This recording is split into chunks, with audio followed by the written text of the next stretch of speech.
Nope. Sorry, Isaac. We got to get the show going, but we got the Triple T TRDS mashup show coming. You can get your stuff in then. that was cold blooded. It is. It is. Sorry, Isaac, but we do need to get going at some point. All right, Larry. This is why they don't put me in charge of the chat room normally. Yeah, this is Randy's job. Randy's nicer than me. And all right, Ray, let's do this thing. You ready to party? Always.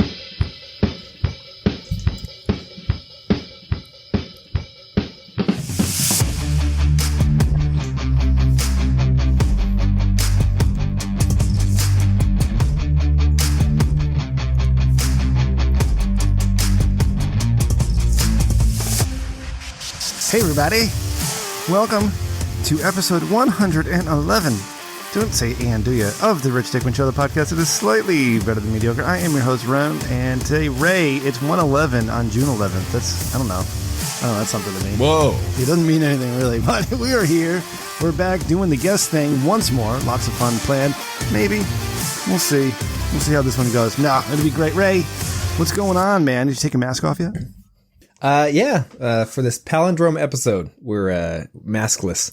Nice. I guess you were telling me down in SoCal, Orange County, they're starting to allow people to not wear masks in a lot of areas. But here in Northern California, in the rural areas of farmland California, nope, still got to wear them because, that makes perfect sense. Yeah. All right. Well, Ray, tonight we are being joined by the one and only Larry from That Larry Show, published author, writer of TV, Mr. Larry, what's going on, buddy? How are you? Yo, how are you guys? Fuck masks. Let me start by saying that. Thank you. Fuck masks. Okay. It's terrible. I've had a belly full of this shit. Diapers on your face, unless you're protesting. Yeah, really. Then it's okay. Yeah. Everything's fine. Yeah. It's a globalist plot. Let's just get that out up front, You know what? It very well might come be. on. 7.8 billion people on the planet and 420,000 dead. That's not a pandemic. Yeah. That's a sneeze. Okay. See, you can't talk like that, Larry, because every life is precious and each one must be respected. Life is precious. Yep. See? Yeah. That's true. But people going to die, It's exactly just how it works. Yeah. That's where I say we have to kind of on the highway. Yeah. Exactly. That's where you kind of have to either agree to disagree to an extent, because what's the value that we place on human life? It's not so much that when someone dies in a car accident, we say we're banning driving. So, and there's plenty of people that die to that, as well as like drunk driving and stuff like that. Things that, if you outlaw driving, you wouldn't even be in that situation. So at some point you have to say, you know what? We're going to agree to disagree on what the value in human life is, to that extent, and just move on, because holy hell, we could go on forever. And they'll try to make it, believe me. Oh, yeah. So, Larry, thanks for coming on tonight. I've wanted to talk to you for a little while now, and I think we waited in the stupid show until we got past 100 so we can tell our guests, hey, we've done over 100 episodes. We're not a bunch of assholes. Oh, yeah. We are definitely a bunch of assholes, but, we have fun doing it. Yeah. But what I like about you, Larry, is not only are you handsome like me, but you're also a father like me, and you try to tell men how to be men as they grow up, and I appreciate that about you. So tell me a little bit about. Let's start with your podcast, That Larry Show. Let's tell my audience about That Larry Show. Oh God, well it's it's a tough one, because people always say to me, well, what's it about? Is it sports? Is it current events? Is it new? No, it's not. It's none of the above. In fact, I pretty much try to avoid politics. I make a definite effort not to go there, because we're drowning in that shit. It's terrible. So it's kind of a mixture of stories, commentary, but not so much with a political bent, other than to say, I fucking hate commies. If you're a commie, I don't like you. But that's about it. That's about as narrow as it gets. And then there's a lot of advice in there, because, let's face it, I'm over 21. Yeah. And people, for some strange reason, come to me for advice and actually believe what I tell them. Yeah. So there you go. It's a weird thing of power that you wield. I used to do an advice podcast. No. Yeah. No, it's all smoke and mirrors. Yeah. So how many kids do you have and what flavor of each? Let's see. Ray has, I don't know. Ray, do your surrogates count as your kids or no? No, but I like to, give that awkward answer of like, yeah, I've fathered 3 children and my wife's given birth to 5. Yeah. And then there you go. Just see the awkward look on their face. Yeah. And I've got 2 myself. And, and it's weird now because I'm the old man of the show. I used to be the young man. I see, you don't know anything about me, Larry, and that's fine. I used to podcast. I started in 2012. We did an advice podcast for World of Warcraft people. Oh boy. Yeah, exactly. Oh, okay. All right. But years later, you've been at this a while. You're an old hand. Kinda. Where'd you go? But it's weird being older and having those messed up experiences that people then come to you with, like, hey man, like I'm going through this. Like, oh shit, I went through that too. You should do this. Yeah. And then they don't always listen. But that's all right. So we try not to do too much advice these days, Ray. We leave that to professionals like you, Larry. So tell me, you brought it up because it seems to be all the rage these days. Why is communism bad, and why do we hate commies? Oh God! Well, I mean, other than there's only a couple of diseases, I think smallpox and maybe the Black Plague, have outgunned communism for on the death tally. It's somewhere around 100 million all in between Joe Stalin and his hijinks and Mao in China, and it just never seems to work out. And wherever it takes hold, misery and scarcity and death and destruction seem to follow. Yeah. So it's hard to argue with that track record. And it's weird that everybody seems so excited for it too. Like the prospect of free bread. Isn't that odd? It just really gets people into it. Yeah. Well, I lay the blame for that at the educational system, especially because of the overemphasis, I think, on STEM, right? So great. Everybody's great in science, tech, engineering, and math, but they know nothing of history. So these chooches come along preaching this gospel of envy, which is what communism is. And everything's free and your leader will be Santa Claus. And people buy into that with having no idea that it has such an abysmal track record of horror and misery. Yeah. So. And we don't take history classes anymore, and we just pull statues down and we don't like them. So we'll just. That's right. Yeah. That's exactly. Well, I saw a great meme today of some guy, sitting on a statue somewhere. I don't even know what the hell it was, but the guy was buck naked and he was sitting on the head of the statue and saying, and the tag was, "Help me out. I can't make it fit." Jesus Christ. So I do have so many more questions to ask you, but I kind of want to start with you have books, and that's great. Books are awesome. Your book, Mack Daddy, Mastering Fatherhood Without Losing Your Style, Your Cool, or Your Mind. So tell me about getting that book together. What possessed you to write that, and who? I mean, obviously, but who's it aimed at, and what were you hoping to accomplish with it? Well, it was aimed at newer dads with kids from birth to around school age. Where it came from was it was actually kind of a sequel. My wife and I had written a book prior to that, which did very well. It was called "I'll Never Have Sex with You Again," Tales from the Delivery Room. Right. And that did very well. And then because it did so well, this editor called me and said, "Hey, would you consider doing a sort of a sequel to that, but for guys, and it happened to be the same editor that Dick Masterson's book was handled by. Men Are Better Than Women. Mm-hmm. That's how we came to be friends. And so that was the genesis of it. And the intention was, really fathers are just the most shit upon demographic in the world. Yes. And it's primarily from Hollywood. I mean, since for 40 or 50 years, the way they're portrayed is the moment a guy becomes a father, he gains 50 pounds, loses 50 IQ points, and just becomes a schlub. And he sits on his ass on the couch watching sports, and mom is hip and slick and cool and brings in the real money. And just, he's a butt of all jokes. That's really what dad's about. Yeah. And so that didn't sit well with me. And, you know, my dad was a pretty cool guy, and my uncles and my pals that all have kids. And I said, you know, fuck that. I'm going to answer this. And so the book was sort of a combination answer to that stereotype, as well as packed really with pretty good advice for guys that are going, because as you know, you can't foresee the fan blade you're walking into when a kid comes along. And so once you've been down that road, you know more than the uninitiated do. Right. So, and you wrote it in 2006, which is when you could write things like that too. Yes. Yeah. Yeah. Well, you know what? Even then it became a lightning rod. People either loved it or hated it. There was no neutrality about it, because of the standpoint that I took. And that's okay, you know, so. Yeah. And see, and I'm with you there, because I've noticed, and I didn't notice it in 2006 because my first kid was born in 2008. But you're absolutely right. I mean, the sitcom has portrayed the role of the father, or the role of a man in the relationship, as being a buffoon. You know, it's just there as the penis to be used, or the comedy to be filled. Mm-hmm. And right. And what good does that do to our men of the world?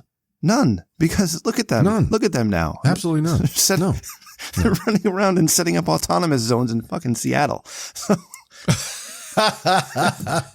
Yeah, so true. Well, you know, you wonder where that happened, because it wasn't always that way. Okay. And Hollywood sort of took that adversarial position with dads somewhere. I think that probably the opening salvo of that was probably All in the Family, where before that it had been, you know, Danny Thomas, Make Room for Daddy, or My Three Sons. And Dad, you know, he may not have been hip, slick, and cool, but he was a good dude. He was somebody you could depend on. He knew something.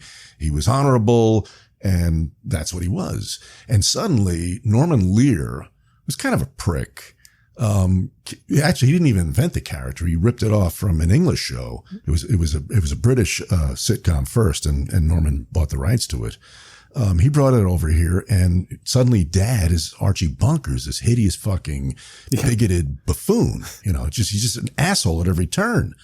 And that just opened the floodgates. And suddenly, since it was so wildly successful, and only about 8 guys in Hollywood have ever had a fucking original idea in their lives, everybody said, let's do this. Let's make Dad an asshole. And so they've been doing that for 45 years. Right. So before I move on to my next question, this one just popped in my head. We're canceling everything now and replacing Guns and Warner Brothers cartoons. Yes. Do you think All in the Family is safe because the portrayal of the horrible father? Do you think they'll just leave it alone? Like, yeah, don't be like this? Or is All in the Family going to go? That's a damn good question. I don't know. I really don't know, because it's hard to tell. Who knows? I think that nobody's safe these days. Yeah. Really. Everybody is subject to this, and they're canceling people for the most ridiculous, innocuous reasons. I don't know where it's all going to shake out. Really, it's a pretty scary time. It really is in many ways. I want to get back to the canceling in a little bit, because I do have a couple things I pulled out. Sure. There. And Ray, don't let me monopolize all the time here, Ray. Feel free, jump in. I'm going right now. I'm sorry, but you know, we have this country in particular has a great reputation of overcorrecting. Right? We paid too much attention to the man. Yes. So we ignored them, made them buffoons, and then we paid attention to women. Same thing with race relations, with everything. We always overcorrect and marginalize somebody else and say, oh, don't complain about being marginalized because you had it good 20 years ago. So it's interesting. So you've been dealing with this in the Hollywood land for a while now, haven't you? Yeah. Well, yeah. I mean, this is the belly of the beast, but I wouldn't call myself by any stretch, you know, any kind of a Hollywood player. I've had some dealings in the business. I've had a couple of things set up and a couple of wins, but I'm nobody. I'm a pimple on the ass of Hollywood, really. That's kind of the best pimple to be, though, right? If you had to pick a pimple.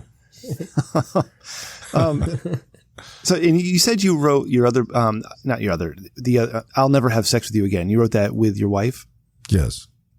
Correct. Yeah. So or she'd say, she rode with me. Yeah. Yes. She was just, so what inspired that? Well, that was a wild beginning. She had this goofy idea, as so many women do, that she was going to birth her first naturally without drugs, epidurals, whatever, and you go to the classes, whatever, and here's how you breathe and put your ankles behind your ears and all this stuff. Yeah, and then when the rubber meets the road, when those contractions really started to kick in, she's screaming, "Give me the drugs." Oh yeah. And so you've seen this. And really the funny part was, through the whole schmear, the only part where I really got frightened was that once she called for the drugs, this dude came into the delivery room wheeling. It looked like a Hollywood prop. It looked like a gag from the Munsters. On a tray, he had a fucking hypodermic needle built for Godzilla. I mean, it was immense. Mm-hmm. I'm thinking, you going to stick that in her? And sure enough, goes around behind her, jams that thing in. But still, it took a while for it to kick in, of course. And during a contraction, one that really, really got to her, she actually threw something at me, I forget what, and screamed, "I'll never have sex with you again." Mm-hmm. And I said, that'd be a hell of a title for a book. And within 12 months, there was a book. So that's how it happened. Oh, fantastic. I was, because we go through this together. So I was a C-section twice, so I didn't have to deal with any of that bullshit. Lay down, cut you open, and pull it out. Ray, what's it like giving birth to a child? Ray, you've done it. You've shared the experience several times. Yeah, so and I'll just give you the quick rundown, Larry, as the recap. But my experience was far different because the first child of mine, it breached no more than 30 minutes after we were at the hospital. So that was pretty quick. The next one was within 60 minutes. So 2 kids, 2 trips, less than 90 minutes of call it laboring at the hospital, if you will. And then we had the fun one where we went to had to do it in the emergency room because she was delivering twins as a surrogate. That was a good one because they, for whatever reason, thought I was the anesthesiologist. I was like, no, please, you guys, there's enough people in here. You got to have, where's that guy? Where is that guy? But yeah, that was interesting how they still natural pulled the first one out you push the first one out. And then probably the craziest thing I've ever seen in my life, the doctor goes in there with his 2 hands and opens everything up. And then he goes in with a little suction cup thing and it's like, it just attaches to the baby's head and he just suction cupped that baby out, 30 seconds after the first one. And that baby's head was so deformed. I felt like I needed to faint. I was like, what the fuck did you do to that baby? That's not my baby, but what the fuck did you do to that baby? It was trippy. But yeah, so that's what happened with that one. And then the other one, I think we were in the hospital 2 hours for my most recent one.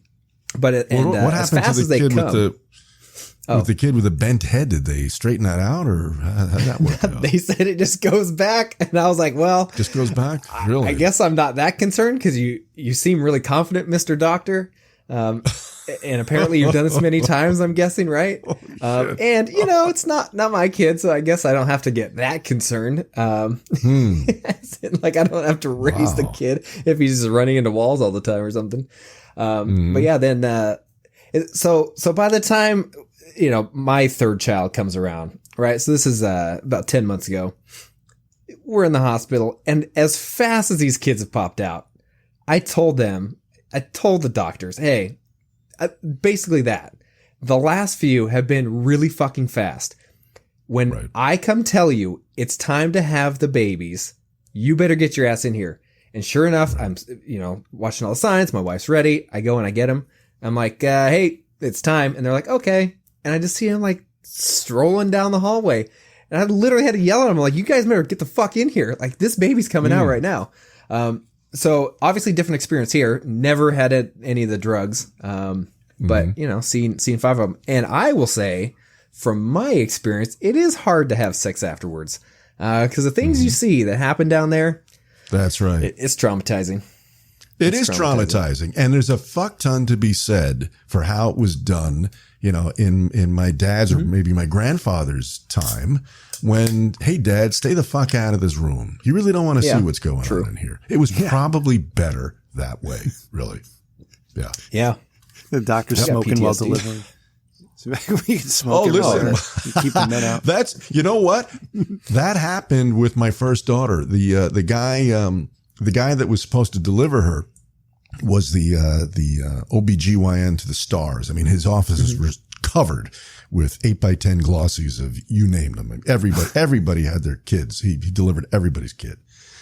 And he was really cool. And he was everything you would want in a labor and delivery guy. He was studious and erudite and very focused. He was totally cool, And of course, when my wife went in labor, he was on a cruise somewhere in the Mediterranean. Of course, and the substitute dude came in, and I just looked at this guy, and he walks in the room. He looks like Eddie Van Halen, circa. I mean, I'd like that. Sounds good. He's got the hair, and he's wearing a t-shirt, and he's got a pack of Camels rolled up in the sleeve of his t-shirt. God, that's amazing. And he kind of does like the Three Stooges thing with the finger. He goes like, okay, we're going to get this kid out of her. It's going to be like taking a shit. No worries. Right. I'm like, what the fuck is this actually happening? I couldn't believe this is who the second, the backup dude was. And then when she gets close to delivering, he goes to me, he says, "Is it a boy or a girl?" He says, "I don't know. We want to be surprised. We're going to find out." So he says, "Well, if it's a boy, I'm going to circumcise it." I said, "The fuck you are. No, you're not going to touch his dick." And then we get into this whole thing about, the cancer and this and that. I said, "No, don't even try. Don't even go there. I've researched this. It's bullshit. You don't need to upsell me. It's not happening." And it really got tense for a while there. It was insane. It was like an out of body experience. Yeah. So you're not in favor of the circumcision? Yep. Not at all. A very close friend of mine was a top 10 ranked heavyweight fighter. Guy was awesome. Just awesome. His career was cut short by a motorcycle accident, but he was one of the toughest people I've ever met in my life. He really was a tough dude. And, he told me after he had his first kid, he begged me, he says, if you ever have a son, do not let them do this to you. And he described, how they just, they strap his ankles and his little baby hands to the table, and then they go at him with the scalpel, and the kid screams. And he says, it's absolutely barbaric. It's brutal and unnecessary. And I believed him. So. Well, yeah. I did it. I did the circumcision with my son. And, you did it yourself? Oh my God. You no, did it yourself? You're the moil? Is that what you are? I held him down. I strapped him down and just, got a pair of scissors, but the ones that you make like in school, you make the snowflakes with the little, so he's got a cool pattern down there. That's not funny, you asshole. Of course I wouldn't do that. Yeah. No, so I was in there. No. So you see, and yeah, it gives you the dick tingles for sure. Cause you're sitting there watching the doctor take the anesthetic and inject it in. And I'm just thinking like, oh my God, that looks painful. Like that looks awful. And then I'm sorry. Yeah. Go ahead. Then he has it looks like a cigar cutter, if you will. It kind of goes around there and he kind of holds the skin, and then he does a little cutting and stuff. But at the end, so then you're like, dude, he just mangled his penis. And then at the very end, my son starts peeing, and of course, because everything's aimed up so that the doctor can see it, the urine goes up in this nice arc right into the baby's face. And I'm like, God damn it, this couldn't have gone any worse. Now he's peeing on his own face. Like this is as bad as this can go. As awful as one can hope, right? Like, oh my God. I felt when he's 22, they'll wonder why he has a fetish for golden showers. Yeah, exactly. It all started when he was like a week old, 2 weeks old, whatever it was. Yeah. It was on virtual Pornhub channel. So yeah. Really? Well, by the way, I loved your porno star show, last episode. Oh, thank you. Very interesting. Thanks. You guys did a great job. Oh, thanks. Why do they always call them? I never understand. It's always, LA is filled with actors, right? But very few stars. But every porn actor is called a porn star. I'll never understand that. We asked that question when we first started talking. We just recently, Ray, when did we start making friends with porn stars? Back in the, I don't know, 70s? 30s? Yes. 70s? 40 weeks ago. We go by weeks. That's how Larry. But Yeah. So I think I asked the question. It's like if I were to just film a random porno and put it on Pornhub, am I suddenly a porn star? And I think the answer was yes. Right. So yes, yeah. So you're just a star. It's great. I will not disparage my porn star friends. Fantastic. God bless them. It just doesn't seem like a lot of work. I mean, I just whip my dick out on the internet and show the world I'm a porn star. Mm-hmm. Easy enough. I had a friend years ago who ran one of the most vast porn empires in California. Oh, really? And so I got to meet quite a few, big time porn stars, and they were really nice people. They were like anybody else. They just made money a different kind of way. Yeah. Oh, they're great. I am so fascinated by the whole life. And I had this conversation with a friend of mine today, Larry. I call him Chris OC. He's my best friend. He lives in Queens, and things are. He's kind of a weirdo these days with all the stuff going on. But I don't remember how I started this conversation with him, but I brought up being the term "gay for pay," and then I said to myself, I said to him, it's not just being gay for pay. It's that these people who get into this industry, they just love to have sex. And it doesn't matter what they're having sex with. They just love to have sex. So gay for pay or just go straight for the grade 8, it's 6 of one, half a dozen of the other. They just love being watched and they love having sex. Mm-hmm. And so good. We could learn a lot from the porn industry about acceptance and equality.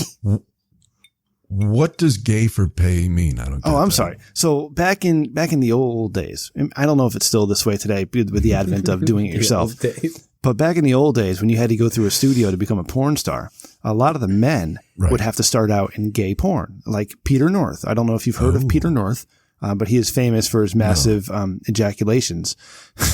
But he started out doing gay porn before he was able to graduate into non-gay porn. So so he wouldn't call himself gay, but when he's getting paid to do it, gay for pay. Yeah. Okay. You don't want to know how I know all that stuff. I'm ashamed of myself. I'm not gonna foreign connoisseur. So Larry, are you like right in LA? Are you outside? Are you in the area there? I'm in the fabulous San Fernando Valley, which is the epicenter, or was the epicenter of the porn industry for many years. You couldn't really, when I first moved here many years ago, you basically, every time you went out, you'd see a porn star somewhere. They were just everywhere. But I guess now porn stars are anywhere somebody has an iPhone and an internet. Absolutely. Porn stars down the street from me, right here in Cracker Barrel County. But so when you're raising kids in Porn Valley there, is there another conversation you have to have with your children, or do you just kind of hope? Yes, there is. There is. Okay. So how does that go? Yes. There is. Well, we moved about 8 years ago into my previous house. We had this nice little deck that looked out over the mountains, and we'd have dinner out there almost every night. It was really beautiful. And so, one night we're having dinner. My daughter was, I don't know, maybe 3 years old. And I can hear some people having some really vigorous Olympic caliber sex. I'm like, holy shit. I'm trying to think, which of my neighbors, is that Mike and Ellen, or, who is that? And why? It's pretty hot. Why are the windows open? It was just very bizarre. So I look outside, and a little bit across the canyon, not too far away, was a house above us with a big balcony. And sure enough, some guy's got some broad bent over the rail, and he's just banging away. And there's lights and camera and a mic. And I'm like, what the fuck is wrong with you? The house is, I'm sure it was plenty of room. Why do you have to do this out here? And my kid actually goes, what do those people do? Well, they're wrestling. Yeah. What do you say? Because she heard it too. It's always wrestling. So it went on. It went on for a while. It was going on and on. And for some reason, these assholes, they would never shoot inside. It was always outside, So one night, my wife, she's from New York also. She's a take no shit chick. And she just says, fuck them. I've had enough. And she had given me some years before this enormous, it's not a conga drum. There are levels of those. It's called a tumba. It's like a size up from the conga. It's a beautiful thing, and it's powerful and it's loud. And she just drags that thing out on the front lawn and starts banging away on it, and it just fucked their audio up. Nice. And somebody up on the balcony actually had the nerve to say, "Hold it down." And that's when I said, "Go fuck yourself, man." Shoot inside, assholes. And so they took it inside. But yeah, that's life in the valley. That's wow. Yeah. That's a whole experience. It's a whole different world, man. God, it is fascinating. So you did some work on the Man Show, is that correct? I did a little bit of writing for them, not a lot, but there's another thing. I mean, that could never happen today. What I don't know is why they've not canceled Jimmy Kimmel. I mean, the Juggy Girls, Chicks on Trampolines. Yeah. He did that whole blackface thing where he's doing Karl Malone for seasons. I don't get it. Why is he bulletproof? Because he's on the correct side. That's why. He's on the right side. Yeah. No, the left side, which is the right side. Yeah. No, it's the craziest shit ever. Yeah. If you're on the correct side of things. It is the craziest shit. Yeah. I don't know if you saw this story. No matter what. The Adam Rappaport, the editor in chief for Bon Appetit magazine, he just was forced to resign. You saw that? Yeah, I'm trying to remember why. I kind of optiscan. What was it? What was his sin? His sin was in 2004 at a Halloween party, he dressed as a Puerto Rican man. And there's a picture taken of him. Okay. Yeah. And that's it. Yeah. He played golf with Trump at some point, so he wasn't on the correct side, and so he got canceled because of that.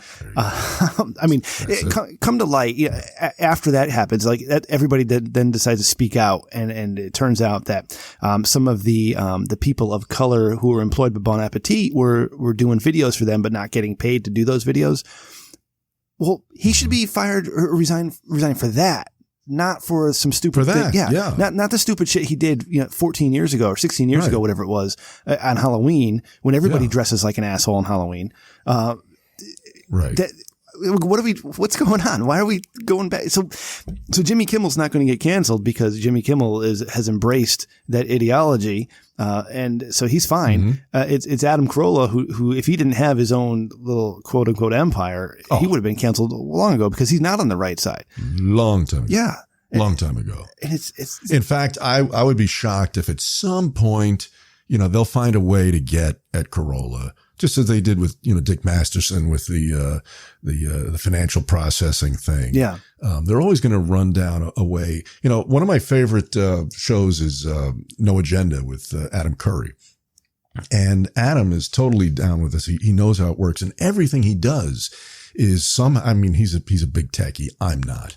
But he doesn't use Burberry or Blueberry or Libsyn or any of the standard stuff. All his shit is like off the grid. So if somebody wants to get at him, they can't. Good luck. And that's where everybody's going to wind up doing. Somebody's going to set up a fucking server in Antarctica, and everything's going to be funneled through there, so they can't get at you if they don't like you. Yeah. Yeah, you can take everything off the grid now. It's insane how far back some of them go when they have an axe to grind. Oh. But you know what's kind of surprised me? Not really, because he's made the correct, quote unquote correct decisions. Howard Stern. I was a huge Howard fan. He's a whore. Well, but he's still nobody's coming after him for all the stuff he did in the 90s and early 2000s because he's back on the correct side of things. Sure. Yeah. Sure. Yeah, and he's worth, he's probably coughing on $1 billion by now. Oh, yeah. His Sirius deal, I think, was $500 million, and that was a long time ago. That was the first Sirius deal. I stopped listening to Howard when he went to Sirius. I liked him, but not enough to pay for him. Mm-hmm. But I understand now listening to Howard is like listening to Ellen DeGeneres or something, or The View or something. Yeah. He's totally just ballless, so. Which is so weird. Who can say? I had to stop when my children started understanding words, I had to stop listening to Howard. And that was like 2010. So it's been 10 years since I last listened to a Howard episode. But I had such a great time back in the 90s. My whole. It was fun. Yeah, my whole persona is built off of Howard Stern and pro wrestling, so that's me. Oh, Howard was like when I came to L.A. There was no Howard, and the Los Angeles radio landscape was just fucking atrocious. Despite the fact it probably because of car culture and a lack of mass transportation, I will bet you that Los Angeles then had the beefiest morning and evening drive audiences of any market in the country, bigger than New York or Chicago. Oh, yeah. I would absolutely bet on that. And it was fucking horrible. The only thing, the big guns were these two clowns called Mark and Brian, who were just unlistenable. And I used to, just about cry driving to work because there was nothing. And then suddenly Howard was syndicated and he hit an LA deal and it made that drive bearable. But I guess he's turned into a chooch. It's too bad. A chooch, that's a term I'm unfamiliar with. Is that an LA thing? No. That's very much a New York kind of Brooklyn with a heavy seasoning of Italian culture over it, which is sort of, a lot of my upbringing was there. Chooch, you say chooch in Bensonhurst or Bay Ridge, everybody knows what you're talking about. Yeah. So you're a New Yorker. Yeah. Is that correct? Oh, yeah. Yeah. Absolutely. Born and raised. Yeah. Oh. Yeah. I miss the people. I don't miss the place. Yeah. It's okay. Especially now. Yeah. Now, I don't know when I'm going to be able to go back. I used to go every couple of months to hang out with my buddy, and he's scared to death of all this shit. So it might be next year before I see him again. Who knows? Fucking New York. Yeah. It's pretty scary what's happened. LA's become almost unlivable too. And I'm sort of planning, an exit strategy from here because it's gotten pretty yucky. Where would you go? So it's like Vegas or Midwest? Oh, I wouldn't go to Vegas. I mean, I like Vegas. Yeah. I really do. I like the energy and I go out there every now and then. It's always fun. Even though I'm not a gambler, I just like sort of the vibe. But I don't think I could handle Vegas as a steady diet. I don't know. I'm thinking maybe somewhere back, like in the Mid-Atlantic somewhere, where it doesn't get too cold or, I don't ever want to have to shovel snow again. That's just sort of that's the caveat with my wife. We'll figure it out. Ray, hold your point. I know you were saying something, but I have to get this one out. I'm sorry. So I've been coming up with my own exit plan myself because I currently hate everything about the world we're living in and everything's terrible. And I just want to get away. So I'm looking like northern Midwest, South Dakota, maybe even Montana where I can, and I know there's snow. I get it. I'll just buy a tractor. It'd be fine. Where I can have a little farm to myself. And if I'm able to keep the job I have and just transfer into that area, I can live like a king. Yeah. And just, grow some tomatoes and some lettuce. Yeah. And have a chicken.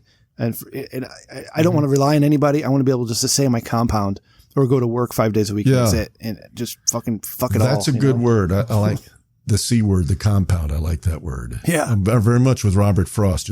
Good fences make good neighbors. And where exactly are you are you right now? I'm in Connecticut right now. I'm in the middle of Connecticut. I know that place very well.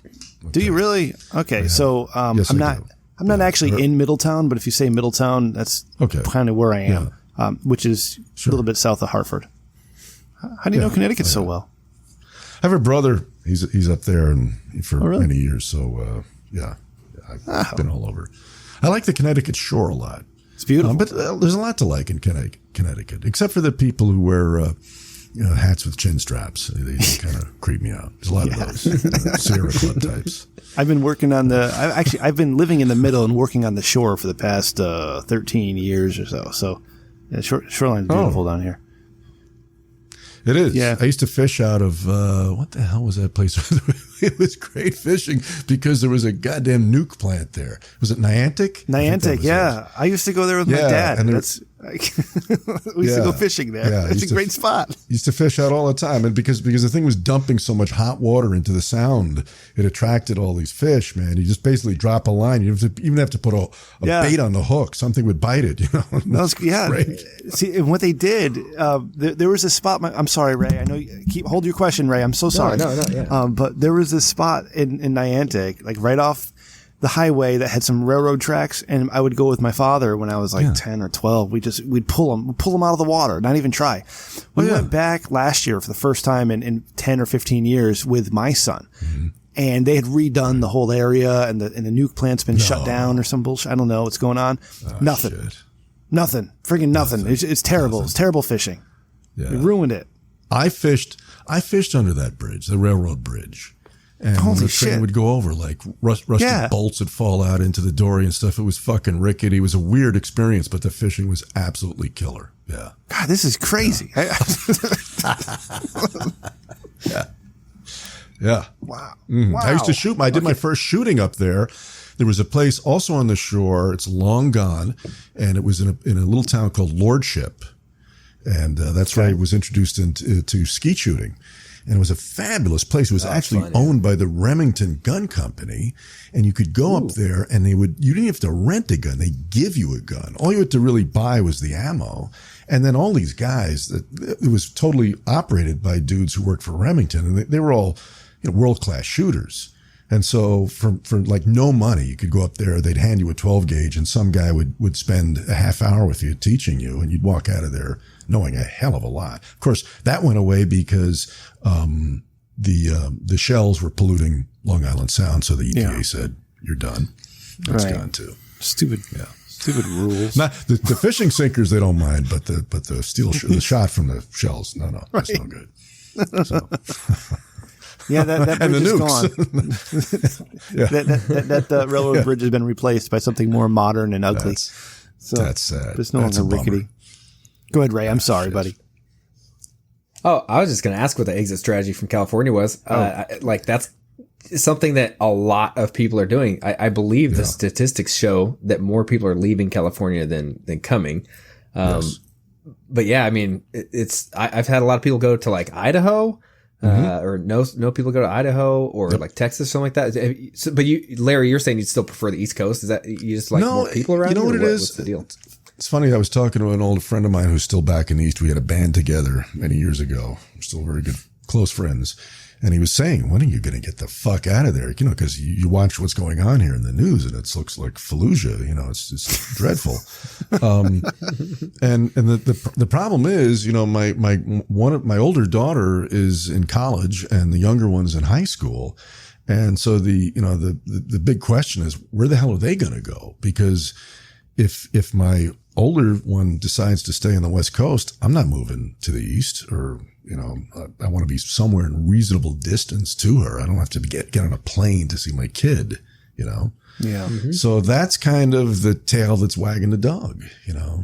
You don't think of that. You don't think of that in that labor and delivery room, but goddamn, those years fly by pretty fast, and suddenly that's what you're up against. It's those freaking kids. Well, man. real quick. Yeah. I was gonna ask you if the "I'll never have sex with you again" came true or not. But if you got two kids, then I guess that answers that. I got over it, but it did take a while. I mean, there are things there that no man should see. Really, that's what medical professionals are paid for. And by the way, I don't know what your guys' experience was with us. It's the nurses that do all the heavy lifting. Oh yeah, right. Totally. Yeah. Well, doctors barely do anything. I gotta say, because we were cesarean sections, and that goddamn doctor was like in there. Right? He cut it open, and he's in there. He's pushing on the abdomen, trying to pull it out. Like they're doing a lot of work to get that goddamn. Because I make big kids, Larry. You don't know that, but I make large really? children. So yeah, he's getting sprayed on with blood and shit, and it's really gross. Oh. And you guys, you two may have seen things no man should have ever seen. I've literally seen inside my wife, like the whole abdomen open. They brought me around to go cut the cord. I look over, holy shit! There's a black hole inside of the woman right there, and all the stuff on the table that just came out of her. Oh my god! It was a goddamn nightmare scene. So I can tell you, I've seen way up inside you, sweetheart. Whoa. You're like, hey, doctor, did you take a picture before you pulled all that stuff out? So you know how it goes back in? Yeah. Like, oh my God, it's disgusting. I think at some point they had to move her bladder to the side, or put her bladder up on her stomach so they can get it's like, holy shit. Fucking rearrange everything. God damn. Holy God. Yeah. I don't. It's insane what they do. I don't. It's mind blowing to me. Oh my God. I kind of get the thing. I had a friend years ago who was Orthodox Jewish, and he told me that he was told that every day of his life he would wake up in bed, and this was part of his religion. He would say, "Thank you, God, for making me a man." Yeah. And I thought, there's a lot to that, man. I might just make that a part of my prayer routine too. Listen, who wants to do that?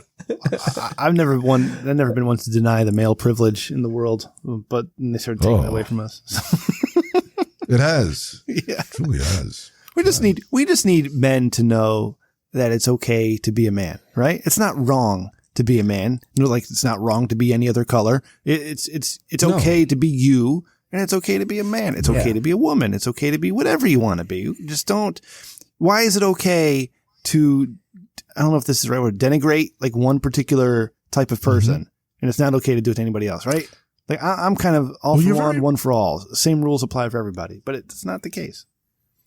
It's not the case. I agree completely. And what's so hypocritical in that is so many people who are telling you your gender is wrong, your race is wrong, whatever is, are the same exact people who will scream about bullying. Yeah. Yet they'll bully others. Yeah. Yep. I want that explained, right? Yeah. Why is that okay? Why is it okay for some people to do it and others not? Why is it okay for the governor of Virginia to wear blackface and still be governor, but Adam fucking Rappaport dresses as a Puerto Rican in 2004 before he did anything important with his life, and he's got to resign because of it, not because he's a shitty editor in chief, but because he dressed as a Puerto Rican for Halloween. Right. If that governor of Virginia is going to rip down the statue of Robert E. Lee, he should put up the picture of himself in blackface. How about that? Oh, let's get real about it. Right? What a mess. Here, Larry, it's 2020.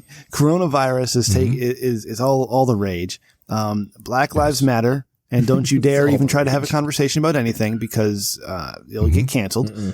What? And I know we talked about the advice thing early in the show and how we kind of just make it up as we go along. But really, Larry, as a man who's experienced life, what advice would you give to the men in my audience on how to get through just the next 6 months? Let's just get through the next 6 months. What advice would you give them?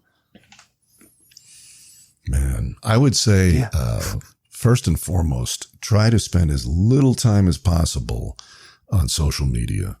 Yes. Because I really, I'm certain that, Jack Dorsey's algorithms are configured to piss you off because face it, I mean, it's not rocket science. I mean, people who are angry people, don't go away.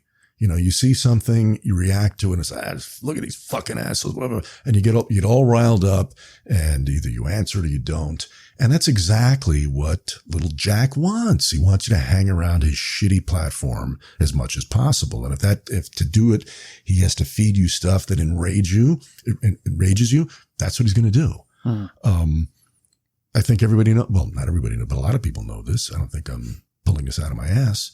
So to survive, Twitter is not reality and it's not America. There's a whole other world out there. And so I use social media. If put it to you this way, if I didn't have a podcast, I would never go near this shit. I wouldn't be on Facebook. I wouldn't be on Twitter. I do a little Instagram, but I wouldn't. I find it to be an incredible time suck with very little payoff, other than promoting my show. But as far as what does it do for Larry? How about nothing? Nothing. Absolutely nothing. It affects your mental health.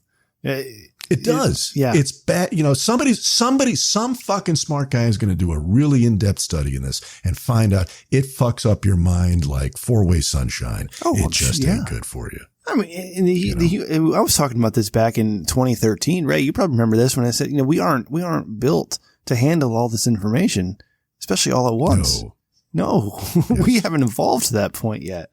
Yeah, it's like, well, especially, sorry, not to cut you off, but especially since not all the information is fact-based, as in you have literally people who have no true evidence, no journalism, nothing involved that are stating things as if they're fact.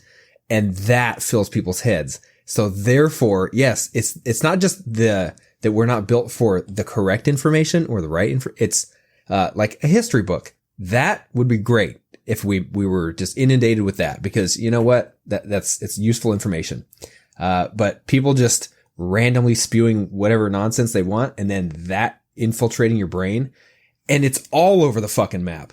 That's, to me, the problem. And that's why, yeah, it's like, dude, you can't. All I do, I go on there and here's what I see. The comments, right? or the initial tweet or whatever it may be. And then it has, 10,000 likes and retweets and all that stuff. So then I go, well, that's a bit of, catchy tweet or whatever it is. Maybe something in there is funny or, provocative, whatever the case may be.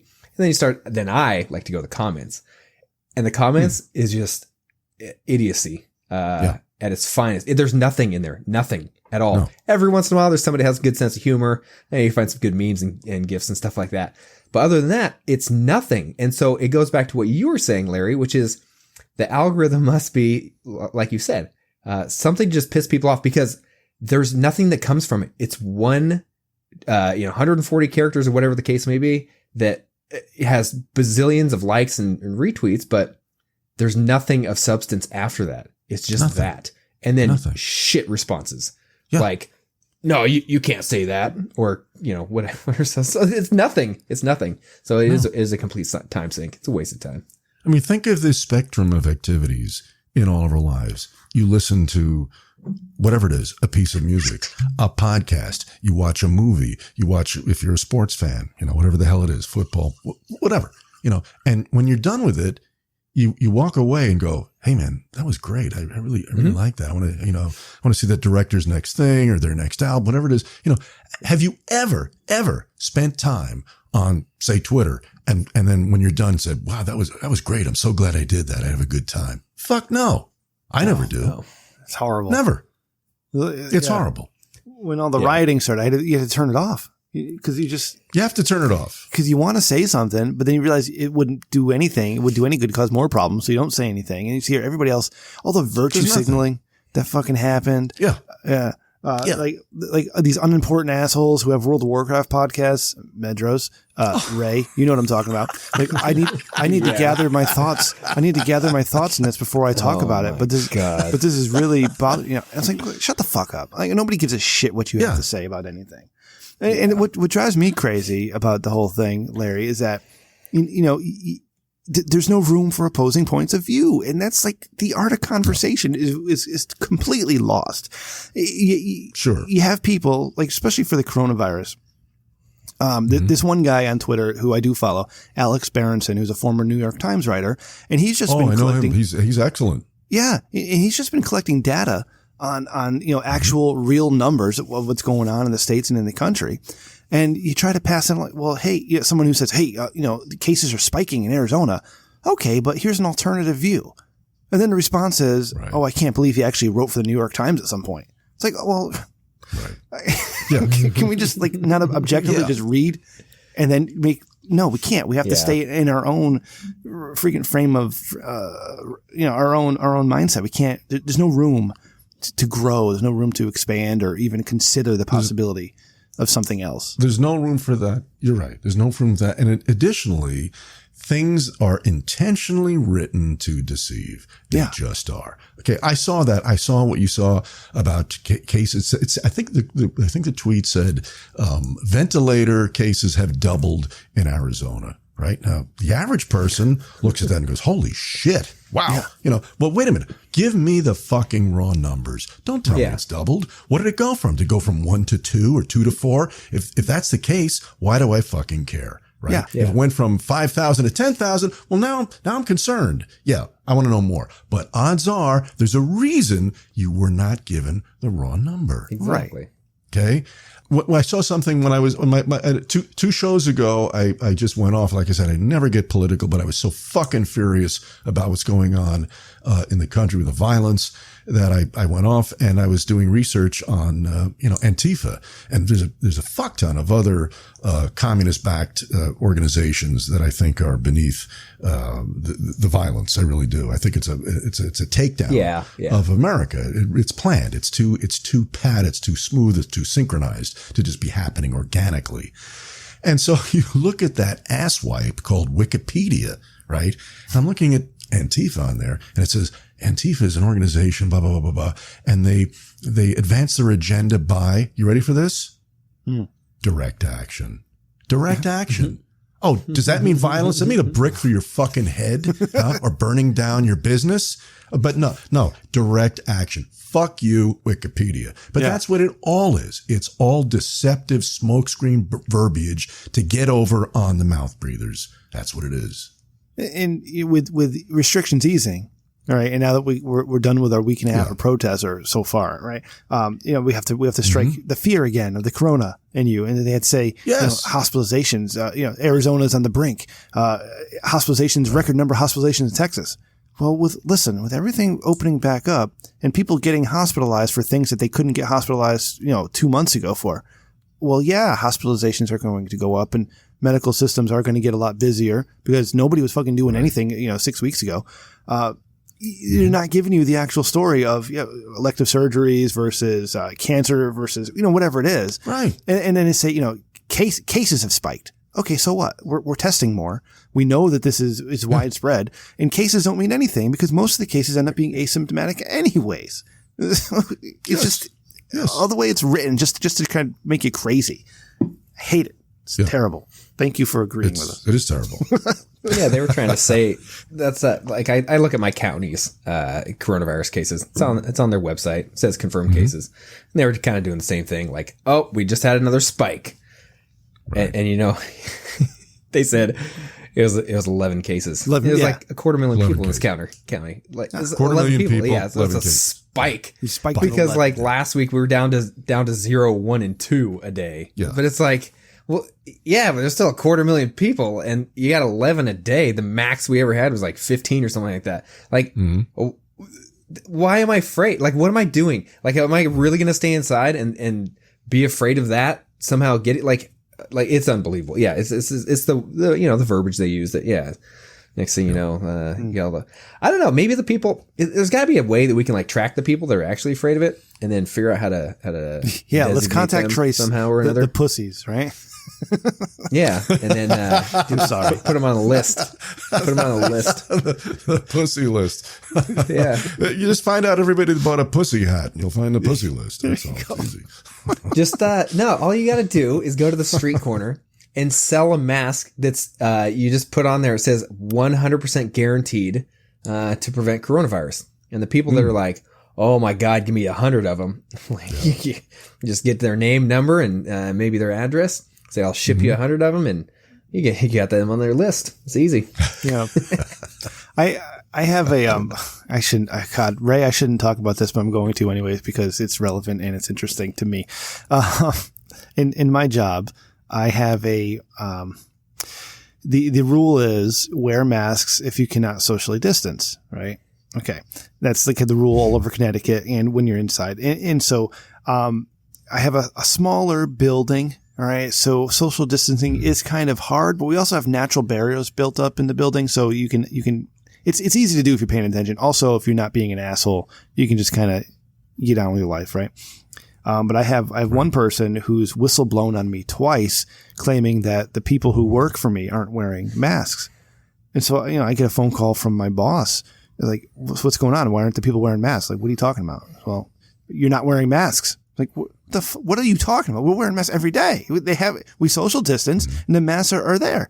Well, somebody's saying that, they're not wearing masks all the time, or, they don't have them on their person, so they can't quickly put them on when they can't social distance. Like, are you fucking kidding me right now? Like, it's one person who saw one instance and in one moment of time, completely out of context from anything else, whistleblowing my whole building. It's like fucking going crazy with this stuff. And that person, I know who it is because it's a small building. That person's always wearing a mask, always taking all their precautions. Yeah. And so if you're wearing a mask, what would it matter if anybody else is? You're protecting yourself. So who fucking cares? We're all adults. We're all adults to take care of, make our own decisions. So I'm sorry. It's the but we're not. Our culture has infantilized everybody, right? Yeah. We're not adults anymore. We all need the nanny state and somebody to tell us what to do and when to do it and how to do it. And I mean, it's really terrifying when you think how fast people went from, social distancing to wearing masks to, then, what do you call it? Quarantine, then curfew. I mean, what the fuck is next? I mean, it's incredible. Everybody's, okay, I'll do that.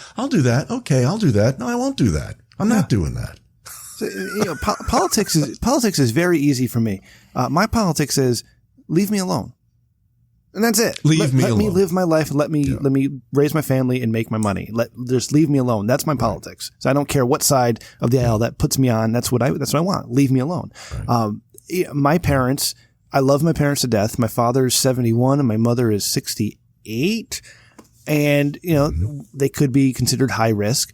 And if they're stupid enough to go out and not take precautions to take care of themselves, I'm going to be sad to lose them. It's going to suck. But whose fault is that? It's their fault, right? I'm a personal responsibility guy. If I'm high risk, I'm going to take care of myself. So the people who are stupid who are just going to go out and get themselves killed because they're not taking precautions, well, that's on them. Yeah. That's not my problem. Right. Leave me alone. Let me raise my family. Well, you raise a very interesting point, Rem, and that's when you say leave me alone. Okay. You really, people are saying there's a civil war in progress. It's turning hot. And I do not believe if one is in progress or turns into a genuine civil war, I don't think it's going to be a war based on race. I really don't. As much as they want to portray it that way or steer it that way, it will be a war of ideology. Oh yeah. Okay? And if you take it down to its essence, okay, it's either guys like you who say, leave me alone, let me raise my family, I want to think for myself and do for myself, right? And then the other side of the fence or the street is the hive mentality. Okay. Right. And here's the rub. Here's the bad part. And all commune, it's a hive mentality, right? And people with a hive mentality, they behave like the fucking zombies in World War Z. Okay. They're very organized. They like to function as one cell, if you will. Okay. And that gives them a very frightening advantage over guys like you and guys like me who want to be left the fuck alone. So the leave alone guys are going to have to figure out a way to connect and get organized very quickly, or we're up shit's creek. I really believe that. See, that's what we're doing here, Ray. We're bringing people together in the Rich Aikman Show. We want to be left alone. So here's the answer. Come to my compound in South Dakota. Lay it on me. Here's the solution. Become the canceller. That's all you got to do. It's how deflecting everything. I don't know. You're on the wrong side, Ray. You can't cancel anybody. But see, all it is it's the whole, the guy that screams and yells the loudest, everyone, maybe like a drill sergeant, if you will, that's just yelling and screaming. And for all we know, that guy's a shitty Marine or whatever the case may be. Like that guy, he's like yelling and screaming. You better fucking get down and give me 50, give me 100. You better run that mile in 5 minutes or, I'm going to make it whatever, scrub the latrines. And that guy probably runs like a 12-minute mile. You know what I mean? Like, so he, no money where his mouth is, but that's where all the cancel culture is, right? Like none of those motherfuckers actually perform anything. It's basically, it's gotta be, fat, out of shape, unemployed dudes in their mom or grandma's basement kind of thing. But they have the support of the world because nobody wants to be on the wrong side. So when somebody says you got to cancel, I'm saying is Adam Rappaport for dressing like a Puerto Rican in 2004, nobody wants to stand up and say, well, I mean, that's kind of, it was Halloween, 16 years ago. Nobody wants to do that because they'll get canceled for enabling the guy. We're in a horrible pattern of shit right now. But that dude that's living in his grandma's basement that maybe doesn't even have a GED, I mean, if he can do it, why can't we? That's my point. Problem is the hive mind are all like the higher educated people. Larry, what do you think about the yeah, you might be right. the Capitol Hill autonomous zone in Seattle? How are you feeling about that? Do you know anything about it? Yeah, I sure do. If you had told me even 2 years ago that somewhere in the 50 states would be in a major metropolitan area, a segment of that city controlled by somebody calling themselves a fucking warlord, Yeah. I'd have laughed in your face. Okay, I'd have laughed in your face, and here it is. It's happening. It's very scary. I'm not shocked at all. I've been to Seattle a number of times. I like it. It's a pretty town, but it's also pretty fucked up. Yeah. And why not? I mean, if you look at where all the greatest problems are occurring in very leftist areas, of which Seattle is and has been for a long time. So and on the one hand, it's shocking, but it's really not surprising. It's so crazy that the mayor of Seattle tweeted before we came on the show tonight that it's perfectly fine. It's peaceful. It's perfectly and fine. everything's going to be A-okay. It's like, wait a second. Yeah. These guys caught a guy spraying graffiti on a wall and beat the shit out of him. They chased him for a block and beat the shit out of him because he was tagging a wall. We have a warlord. What's his name? Ray, do you remember Raz Simone? Raz Simone. Raz Simone. Wow. It's the craziest shit. Yeah. And of course it's Seattle. Yeah. I mean, I haven't been to Seattle since 2001. Yeah, before 9/11, I was in Seattle. I went to 2001 in Seattle. God damn. That sounds like he sounds like the bad guy in like a Patrick Swayze action flick. Or a Like that's video what it game. sounds like is Yeah. going on up there. It's like Yeah, something like that. Like a Contra boss. It's not real. Up, It's down, not down. real. That's not really happening, right? Like so, who's like it's not April 1st. Okay, so who's the jokester? Yeah. Like, this- And they invaded City Hall up there, didn't they? Or did they take that over as well? I think they did. did they really? That or they definitely have the police precinct, and they graciously allowed some cops to go in and clear out some of their stuff today. Oh, that's nice. You can clean out your desks. Yeah. Wow. God Leave damn. behind the ammunition and artillery, though. Yeah. Wow. I was talking to the wife on Sunday. I said, you know what? I think it's really time for that pistol permit. Just have it in the back pocket. Oh, everybody's getting them. Everybody's getting them. It's crazy. God. Yeah. I think I saw something like in 2 million firearms sold within the past 2 months. I think was Good. that the number I saw. I'm not sure. It was big. It was a big boxcar number like that. Yeah. Yeah. Since we People- can't have people police anymore, terrified. we're going to do it ourselves. So I guess but in so. California, you can get a pellet gun. That's the highest firepower you can buy in California. yeah. All my guns were lost in a tragic boating accident. So Oh yeah, there you go. There So you was go. my best friend. That Car is accident. that's how you do it. Yeah. yeah. All right. Larry, Tough. this has Yeah, been never should've taken a it with me. pleasure. I love talking to Larry. We got to have you back on sometime. Would you be willing to come back and visit? Thank you. Absolutely. This has been a blast. You guys are great. I love your show. I got to say, I really dig your show. It's smart. It's cerebral and blissfully, man. You know, like I said, I ordered a few episodes. You guys don't scream. Thank you. Thank you. Well, I can't because my kids will wake up and I'll get yelled at. So I gotta. I was gonna scream at the person mowing their lawn last week, but yeah, they probably wouldn't have heard me. I don't have that loud of a voice anyway. It's been a pleasure talking to a real man who understands. We gotta bring other men up and rise up. So, Larry, why don't you go ahead and plug everything you got? Let us know where we can listen to your podcast or find your books or watch your show. Sure. It's really the key to the kingdom is thatlarryshow.com.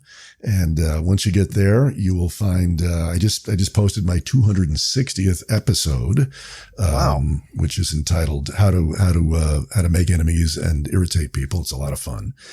And, then beyond that, once you get in there, I have pretty extensive show notes with most of what I do. So you'll find a lot of extra content and commentary.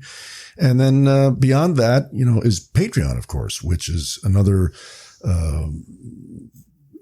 bank of another, several dozen bonus episodes that I do. I try to crank out about one a month. And in those, I get a little more contentious and personal. Yeah, absolutely. And so that's what I got. That's what I'm about. And, pop in. And also, you know what? As much as I loathe social media, if you plug That Larry Show into the search bar on Facebook or Twitter, you will find a crew of really cool people. I got to say, the people who listen to my show, and we have a fuck ton of fun between episodes, just awesome. Joking around in both those. You guys, please, stop in, join the Facebook group. It's a lot of fun. We have a lot of laughs. All right. I will. Hey, Larry, who does your Photoshop? Who puts your face on everybody? Oh, you do it yourself? I do. I'm amazing. the one-man band. I love it. Chief cook and bottle washer. Yeah. Fantastic. All right. Thank you again, Larry. ThatLarryShow.com. You're the man. Ray, Randy, thank you guys.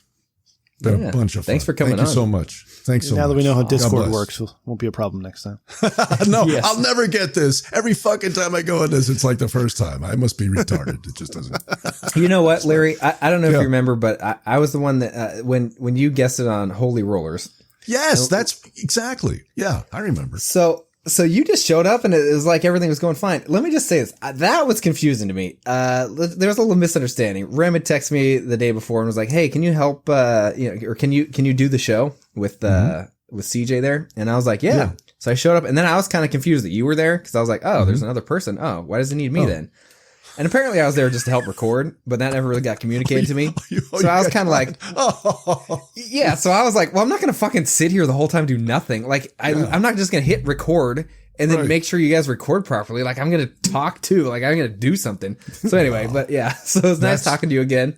And, that's so funny because CJ told me I've done this with Dick. I've done this with you guys. I did, who are these podcasts a few days ago with Carl, right? And all you dudes are using Discord and I'm just suck at it. I'm terrible at, when I look at this thing, I see scrambled eggs, and CJ had actually, I warned everybody as we did. Let's meet on Twitter first because I'm never going to get this. And he actually said, oh, don't worry. I get this guy, this engineer from the Rich Dickman show. He's got it all covered. That's you. Perfect. I'm an engineer now. Nice. You're an engineer. Add that to my resume.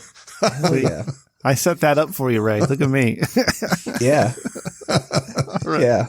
Yeah. So I've got co-host, but definitely not main host and engineer. You're going to change that. Dickman Show. Yeah. Got those on. That doesn't change. Resume. That's in his contract. Co-host, definitely not main host. Oh, God. Contracts. All right. Fantastic. Well, yeah, again, thanks again it was good talking to you again. I still hear Walter White in your voice every time you speak. I can't, it just won't get out of my head, which is it's a good thing. Ray, thank you very much. Larry, I'm so sorry. Yeah. I know you do. I know you've done some. No, I know you've done some VO. Would you be willing to do a little thing for us? I'd love to. Just tell me what you want me to say. All right. I didn't get too much time. Oh shit! We should have thought of something ahead of time. Okay, so it goes like this. Okay, because Ray fucked this one up. We had a porn star do it for us, and he screwed it all up because he had to get creative. I engineered it. Yeah. Okay. So what we need is you're listening to the Rich Dickman Show with Sexy as Fuck Rem and Ray. Okay, here we go. All right. You're listening to the Rich Dickman Show with Sexy as Fuck Rem and Ray. Perfect. Did I get that right? Thank you. I think that's perfect. I screwed something up. You want another read? You want to do it again? Oh, if you want to, yeah. Sure, I'll do it again. All right. You want a little more AM DJ type thing? Oh, please. Absolutely. Yeah. Okay. You're listening to the Rich Dickman Show with Sexy as Fuck Rem and Ray. Perfect. Yeah. Yeah, I can still re-engineer that. No, so can't. Basically what happened last time I own that. You did kind of mess it up a little. Oh, I did? Well, I got the names reversed? No. So that's what I did. The porn star said exactly what you said, but I flipped the names and then I put it into the show. So well, I'll tell you what. Listen, Sexy as Fuck Ray. Listen, I love you guys. Here's what I want you to do. Yes. Shoot me a fucking DM on Twitter or email me with the exact copy, right? And I'll lay it down on a separate track on Audacity and send it back to you. I'll give you 5 different reads. You pick the one you want. They'll be just the way you want them. How's that? Beautiful. Okay? You're awesome. We appreciate it. Right, Larry. All right. Thank you. All right, guys. You're fantastic. Have a great night. Very nice. Be well. Take care. Take care. Bye-bye. I almost disconnected from the whole show. Whoops. Okay, good thing. Don't touch the mouse. Don't touch the mouse. All right. I'll do that. I muted him just FYI, so because he'll. Well, Larry figures out how to get self-admittedly, he would probably say that he would start messing something up. Oh, that was great. Love Larry. Thank you again, Larry. Yeah, all right. He's awesome. Ray, we're gonna get busy. We're gonna get busy here. All right, you ready? Yeah, agenda. Right. This is the voicemail bumper. This is the bumper on your left, and this is the bumper on your right. This is a badass guitar riff. And finally, getting paid now. Here's your voicemails. Sorry, that guitar riff's too cool not to play twice. Here comes some Isaac. Real talk. I mean, you already know who it is, bro. I'm not gonna come in hot. I came in hot on my. If he doesn't get cut off, I don't want to hear it. Bro, with CJ. I mean, hey, real talk. Like, you think I cut this shit? I mean, real talk, bro. God damn it, bro! I just spilled water all down my shirt.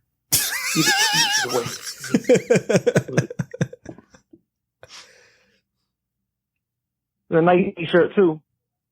It's not like them cost like $40 or some shit. But either way, I mean, right now you have it on a guest that, I mean, I've listened. I've basically been interested in the pod waves of. He like the podcasting Zen master. You know what I mean?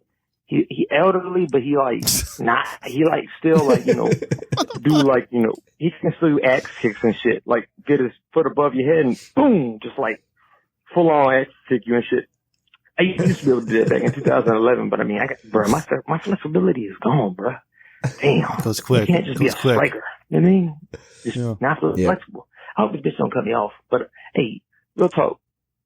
I mean, I hope y'all have like an excellent show and shit. I mean, Larry, real talk. I mean, I hate you on Twitter and stuff. I don't really mess with the Facebook. You know what I mean? That's why I just said I don't really have Facebook and shit, but you know what I mean? If you ever, my podcast kind of like, I'm trying to tone it down, but at the same time, I want it to be effective in an offensive way, because if it's offensive, it's effective. Unless people don't get it, which in that case, they offended, and I don't really mind. You know what I mean?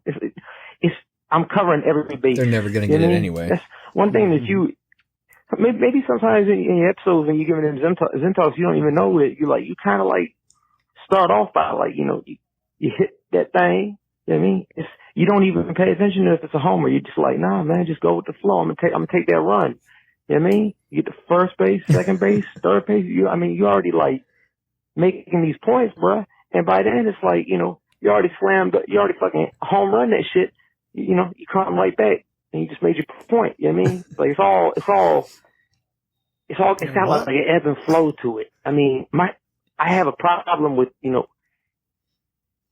keeping that level of, well, I mean, Rim will tell you real talk. I got a problem with just organizing my own speech, but at the same time, real talk, you got like next level Zen. Rim got some Zen too. You'll notice, he got that radio voice and shit, which is dope. This shit gonna cut me off real quick. One sec. All right, here's the next one. I'm gonna make this one real quick because I don't want to. Yeah. This is 3 minutes. I mean, at the same time, if you ever want this to become like, a small party show, bro. I mean, at one point you did, you wanted some WoW updates and shit, but I mean, I couldn't get the few because I was playing WoW, like, an unhealthy amount, you know what I mean? But hey, either way, I hope someday I can have like a Zen guest like Larry, or like, I'm trying to feel like, because I don't think that age grants you knowledge. I think that age grants you more time to experience things and also more time to gain knowledge. You know what I mean? And I think Larry's one of those people that's like really, really taking advantage of that. Because I mean, his podcasts are all like sermons. I mean, when he said that on the show, I was like, nah, I wonder what he's talking about. And like, I listened and I was like, oh shit. It's like literally some Zen shit. You know what I mean? It's like, shit. Sorry, I mean, my mom yelling in the background, bro. I mean, crazy old white woman, bro. You can't. Once they go, they go. I mean, damn. That's some broke ass shit. But hey, like I said, they definitely substantial. You know what I'm talking about? I mean, really dark black women give you the heebie-jeebies. But either way, I mean, I still got like I still got all in on Dick Show if he was serious about that. I don't know. I've been in contact with him talking about like some shit, have one kind of turn on him with the Kiwi Farms and shit. I don't know about that. I thought y'all had like a cool thing. I kind of want to be like, hey man, any chance you would hit that Dickman spot again? You know what I mean? Like, real talk, bro. I do anything for you. Real talk. You know what I mean? Cause I'm about that life, bro. I ride or die for my podcastees or podcasters. I'll be the podcastee. You know what I mean? You know what I mean? Rim is like a podcaster that will raise you up. That's all I'm gonna say, Larry. Rim is like, he a good dude. Like, you a good dude. I mean, real talk, like, this, you know, it's like a podcasting family almost. You know, we just a bunch of damaged ass niggas. It's just, we lift each other up. You know what I mean? Nobody else is gonna do that shit. And we don't even have to do that shit for each other, but we do because just how it be. It's, you know what I mean? We treat ourselves as a part of a whole. You know what I mean? But not communist shit. This bitch gonna come out. But either way, none of that shit. You know what I mean? It's like, if a nigga buying a $20 bill, it's like, it's his. Like, he ain't gonna, nah, capitalism's the shit. Either way. You know what I mean? Rim, we gotta do some shit together sometime. I gotta get in touch with, you know, your producer, and we need to clone him, get that gestation period down to like 2 weeks, and I gotta get like, you know, a life coach to help me like get my podcast. You know what I mean? All right. Thank you, Isaac. Yes, we are like a capitalist brotherhood.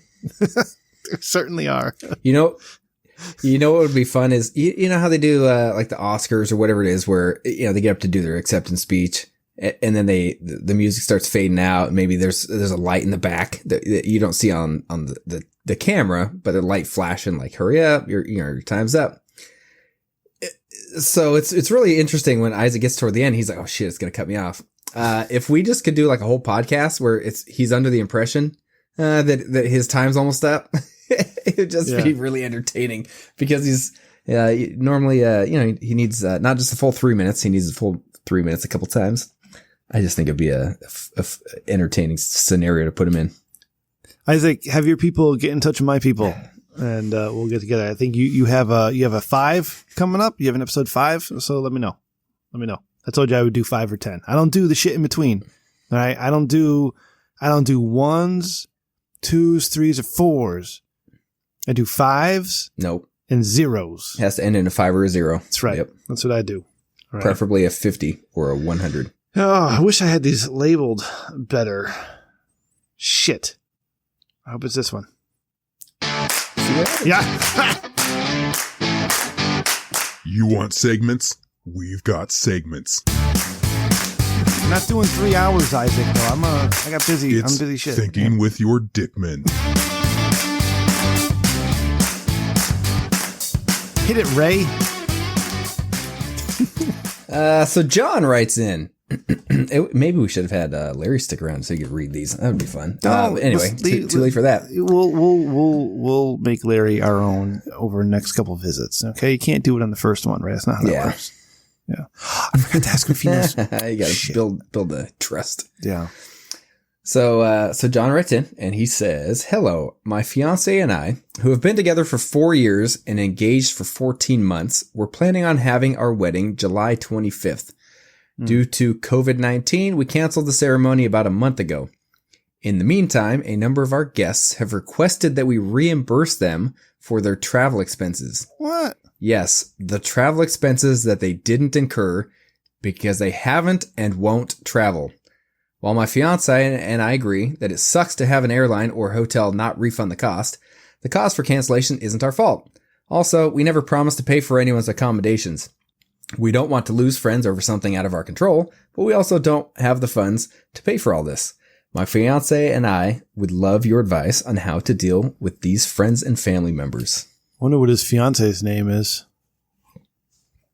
Probably like Jill. Or Jane. Mm-hmm. Yeah. All right. So what's happening here, Ray? They had to cancel their destination wedding, and people are losing travel money or some shit. Is that what's happening? Yeah, it sounds like, they planned the wedding. People had to fly in. They never promised they would pay for the stuff, is what it sounds like. And now people are like, oh, well, you cancel the wedding. You know, I can't get a refund or something like that. Or I don't know. But wow. but it's like as if they're saying that it's the fault of this couple, John and probably Jane. Yeah. That somehow it's like their fault that they canceled it and not necessarily coronavirus. And therefore they should pay for any incurred costs. So there's a couple things going on here. Okay. And the first one, I'll just get straight to the point, is if coronavirus is canceling flights and destinations and stuff, well, you get it reimbursed from your airline or your travel agency anyways, right? So there's that. I don't know if they've canceled shit in July. I know my parents were going to Italy beginning of July. And they haven't canceled their flights yet. They're waiting for the airlines to cancel it for them so they get all their money back instead of a voucher for next year. All right. That being said, who the fuck are these friends?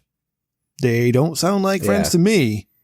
I know when I got married, I was surrounded by 180 people who wanted to be there. It wasn't a destination wedding, of course, but it was a large gathering of people, and they all took me up on my offer to come watch me get married and dance like an idiot. I wouldn't consider them all friends because I didn't know most of them, but they still came anyways, right? Nobody forced them to do it. In this case, nobody forced any of these people to make travel arrangements. Nobody forced them to book flights and hotels, and nobody forced them to come to your wedding. You chose to get married at a location of your choosing, and you invited people. You said, hey, if you would like to come and celebrate with us, that'd be great. And if not, we totally understand. Nobody said we'll be paying for your shit either. Okay, so that one's on them. So, yes, go ahead and lose friends over this, because if any of these quote unquote friends want you to pay for their bullshit, stupid idiocy, that's fucked up. That's on them. Bye-bye. Sayonara. Don't call me again. Right? I mean, I hate to be, so I'm usually one for like coming to a compromise and understanding and stuff, but if people are being assholes over travel because of COVID-19, they weren't very good friends to begin with. Yeah. So I'm trying to do the math on it. Okay. So coronavirus really started taking off and affecting things here, March, I believe. Mm-hmm. So, and they said they canceled it about a month ago. So that's early May. Yeah.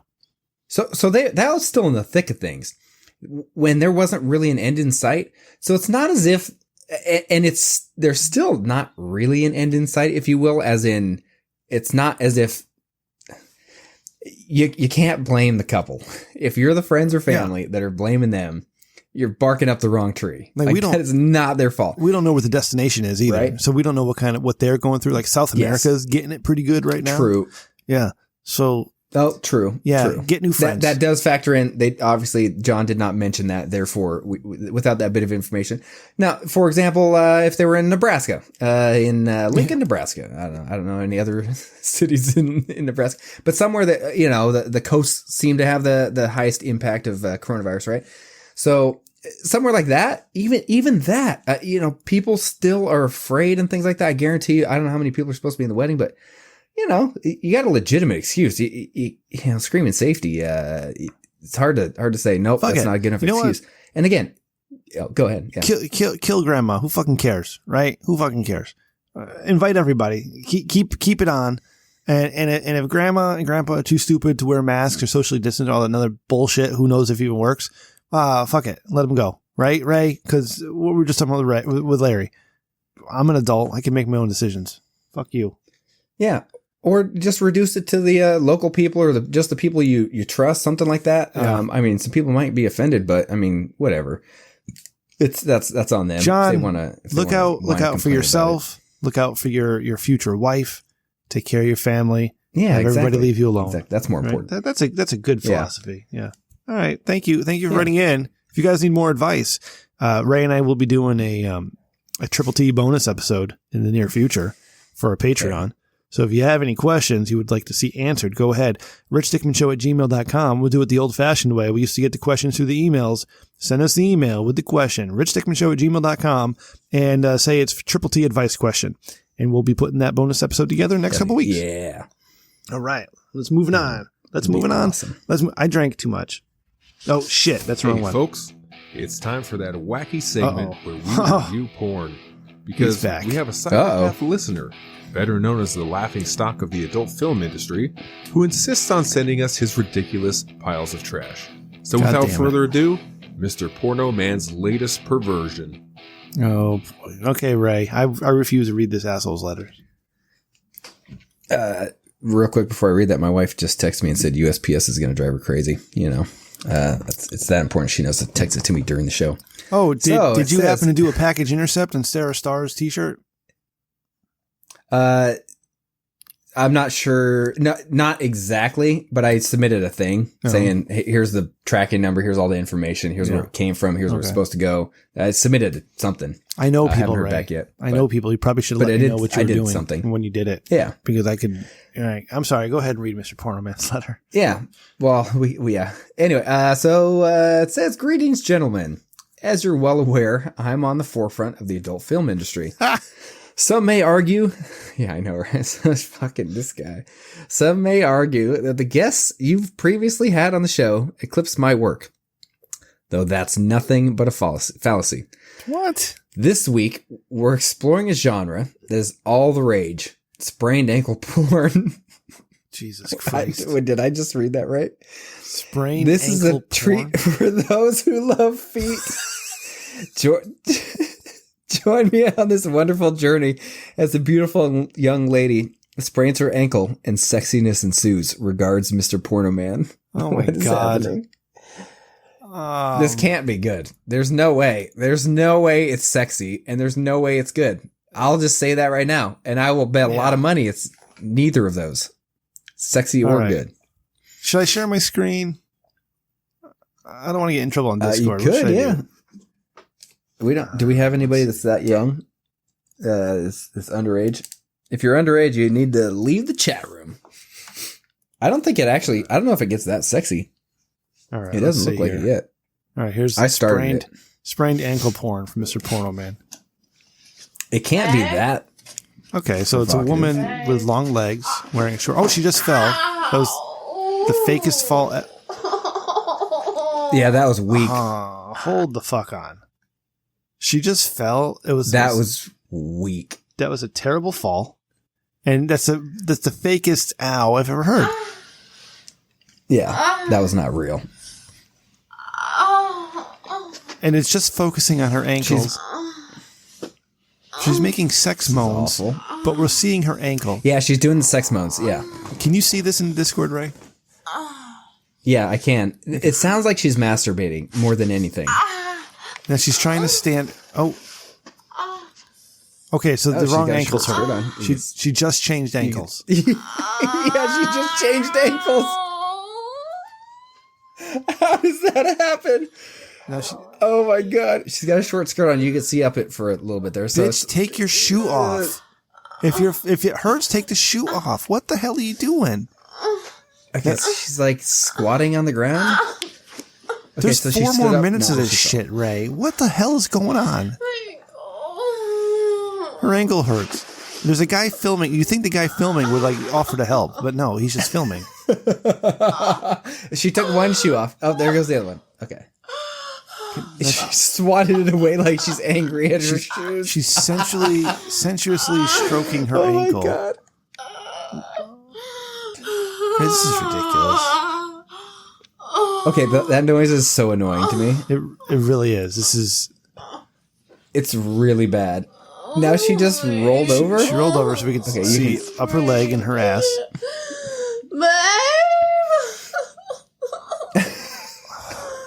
Baby. Why is she whimpering? Ray, I'm out with this, buddy. I gotta stop.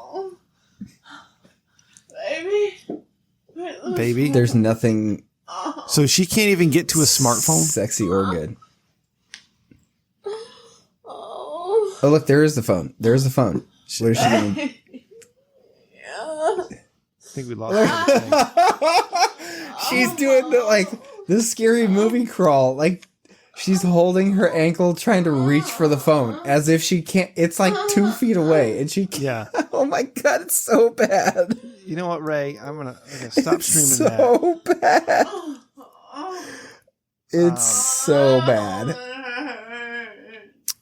Okay. I gotta stop. I gotta stop with this. God, that's awful. That is so bad. I don't think I've ever seen anything that awful. That was useless. That was a waste of our time. Oh, man. You know what, Ray?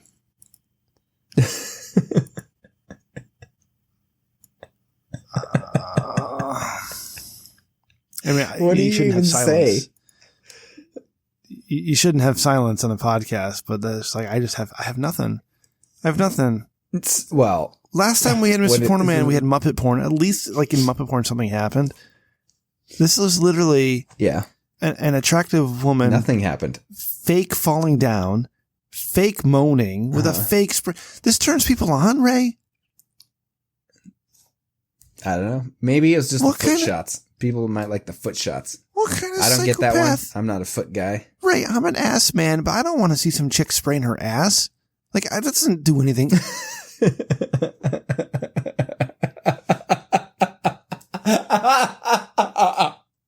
You don't want to see her. Like, I don't even know, bud. I don't. Mr. Porno, what's going on, buddy? Who hurt you? Like, who hurt? Was it Randy? Did like Randy do such a number on you that you got Muppet porn and sprained ankle? Like, what the fuck happened to you, bud? At least in the past, you're doing some exciting things. People jumping out of airplanes, people skiing in the Italian Alps, a Western, a Western porn, shitty Western, but yeah. I mean, even like girls on a boat with stuffed animals and dildos. I mean, it was something. This is some poor chick probably got paid $50 to writhe around in fake agony. If that. What kind of money do you have? You give me $10 a month, Mr. Porno Man. What are you saving for your poor ladies who you con in doing this shit? Like, are you working on trade? Yeah. Are you telling them they're going to be big stars one day if they do sprained ankle porn? Go fuck yourself, Mr. Porno Man. Just stop listening to the show. Just stop. Just find it. Go listen to a shitty show like NFHC or something. I'm sorry. Go somewhere else because I can't with this anymore. I have too many important things. You heard the very intelligent conversation we had with Larry earlier. Okay.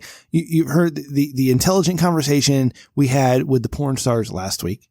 Okay. And we had Vito the week before and Dick Masterson before that. I mean, we've had a string of very intelligent people talking about very intelligent things. And Mr. Pornoman, you come here with sprained ankle porn that it's not. Ray and I stole the idea for non-porn porn. All right. That's our idea. When Ray finally gets that shirt to Sarah Starr, we're going to do non-porn porn. All right. Not this bullshit. Nobody wants to see this shit. Oh, I'm so angry right now, Ray. I hate this. Yeah. That was literally the biggest waste of time in my entire life. Jesus like literally nothing Christ. Good came out of it. Nothing. I've never seen someone fake fall as poorly as that and then moan as if they suffered some life-threatening injury.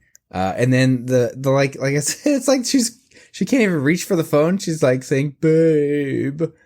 Yeah, it's pretty sad. There's not only is there no production value, you didn't even get a girl that's like hot enough to carry that. I don't know, man. Maybe we're just out of the loop with the whole feet thing. Maybe there's people that just really enjoy that, but I mean, if you're a foot person and you enjoyed that video, shame on you. Shame on you. I think CJ I can't judge the attractiveness of feet because I don't find them attractive in any way, shape, or form. I think Crippled Jesus is a foot if you guy watch that, maybe we can get him on here to judge at some point. I'm sorry. Sorry.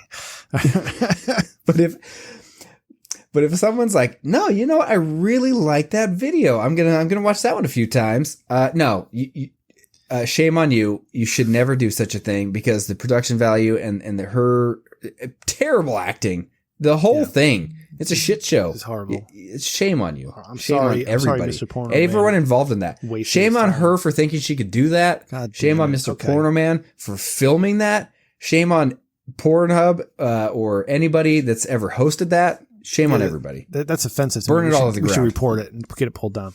All right, that's it. That's enough for the show. Yeah. Before we do go tonight, I gotta bring everybody down. Get a little bit of news that happened this past Sunday.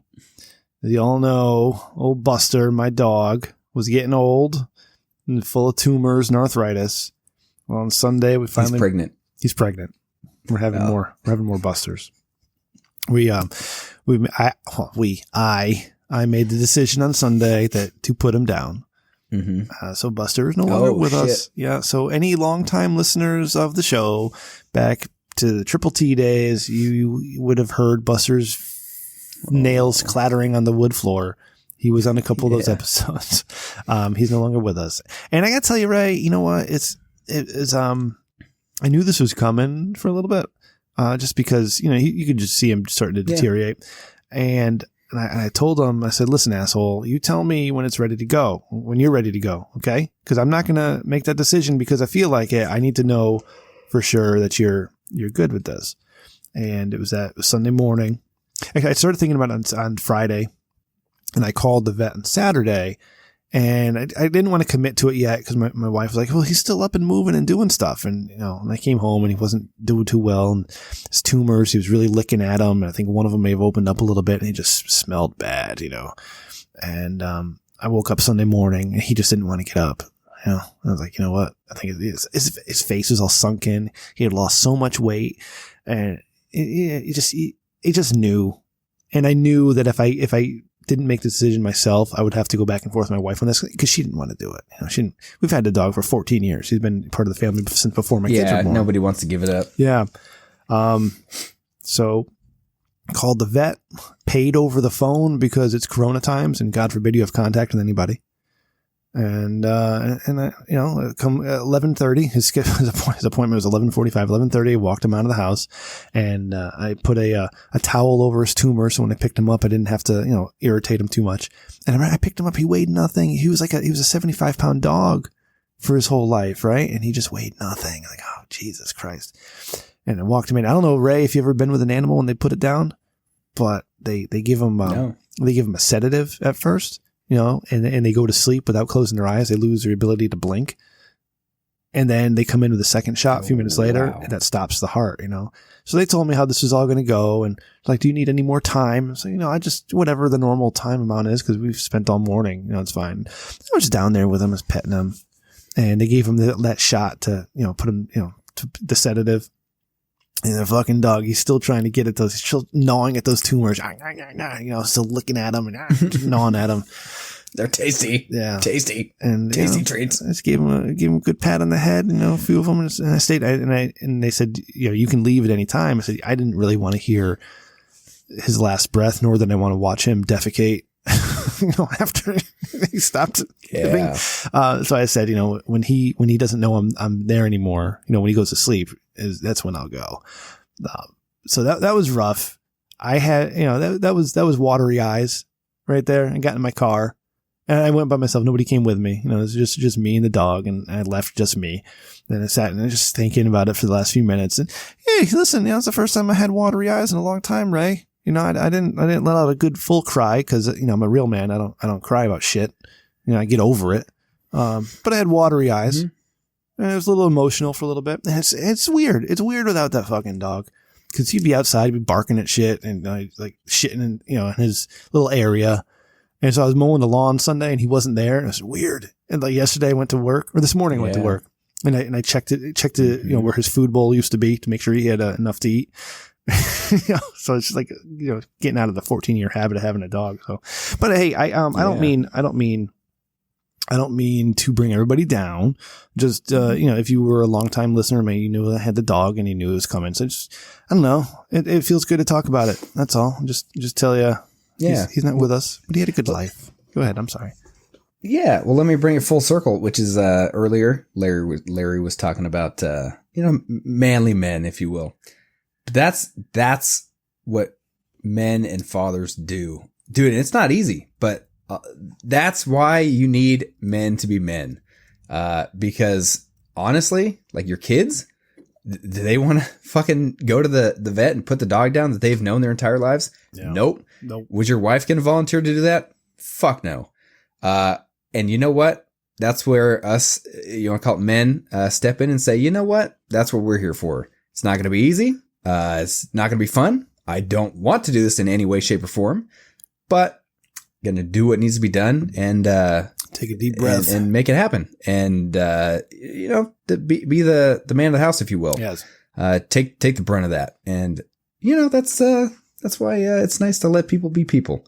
If you want to, don't criticize men for being men. We'll do the dirty work, the shit job sometimes, and maybe hopefully your wife gives you a hug or something like that, or maybe a blowjob. Oh, Jesus, Ray! God damn it! You got to ruin everything. I had to hug everybody and listen to all the crying and tears and all the bullshit.